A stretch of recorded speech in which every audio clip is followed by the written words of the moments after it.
अहोई अष्टमी की व्रत कथा। जय श्री गणेशाय नमः। तो चलिए अहोई अष्टमी की व्रत कथा शुरू करते हैं। एक साहूकार था, उसके 7 बेटे थे और एक बेटी थी। उस साहूकार ने अपने बेटों की शादी कर दी और अपनी बेटी की भी शादी कर दी।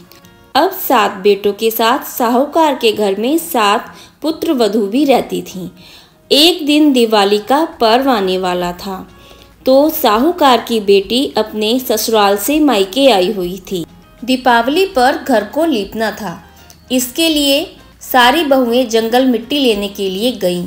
यह देखकर साहूकार की बेटी भी उनके साथ चल पड़ी।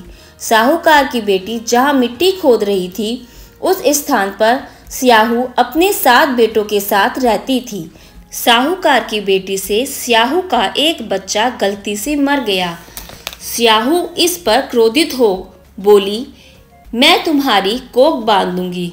स्याहू के वचन सुनकर साहूकार की बेटी अपनी 7 भाभियों से विनती करती है कि वो उसके बदले अपनी कोख बंधवा ले।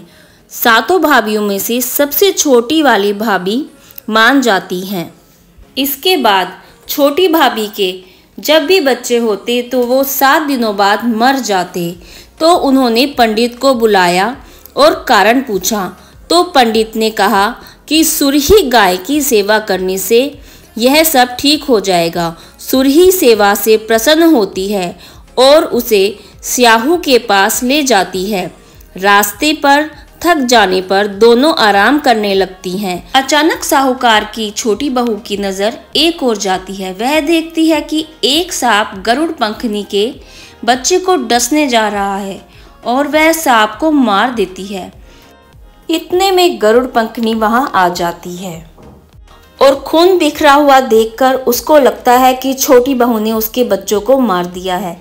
यह सोचकर छोटी बहू को वो चोंच मारने लगती है, पर छोटी बहू बताती है कि मैंने तो तुम्हारे बच्चों की जान की रखवाली की है, बच्चों को बचाया है।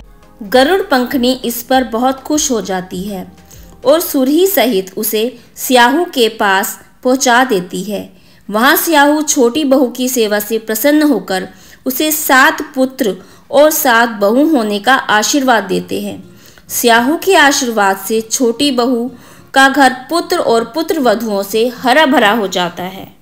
हे अहोई माता, जैसे आपने साहू की छोटी बहू के घर हरा भरा कर दिया बच्चों से, ऐसे ही सबका घर हरा भरा करना बच्चों से। जय हो अहोई माता की।